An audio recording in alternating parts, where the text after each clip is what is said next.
You made an interesting point talking about how the whole dynamic of the game's changed, where guys have entourage or people kind of make more decisions outside of like the immediate family. When did you start seeing that kind of that shift in like where it was before to now?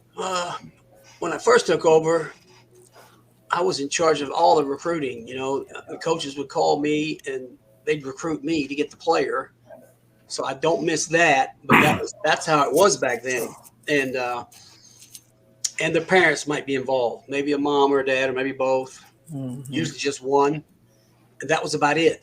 Now today you have you got an AU coach, you got a former high school coach. If they transferred to me, you got their parents, you got grandparents, you got trainers, you got guys in their ear besides guys that are around them. Tell them to do this, do that.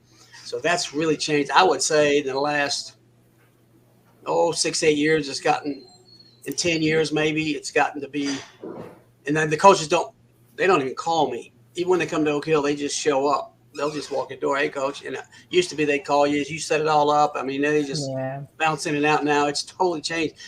And I tell them, when you recruit me, you're recruiting the wrong guy. And I try to tell them, they might ask me, who should I be recruiting?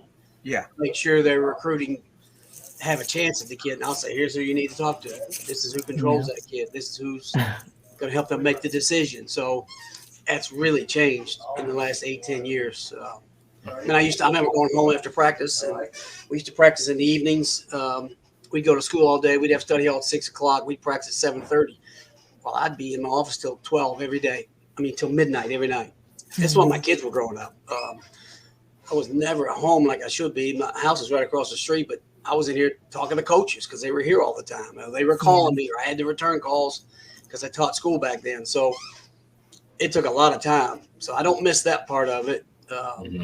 But I also worry about some of these guys sometimes getting bad advice from the wrong people. So especially if you coach them and you get close to them and you want what's best for them, and you see people telling them the wrong things. And so it's changed a lot.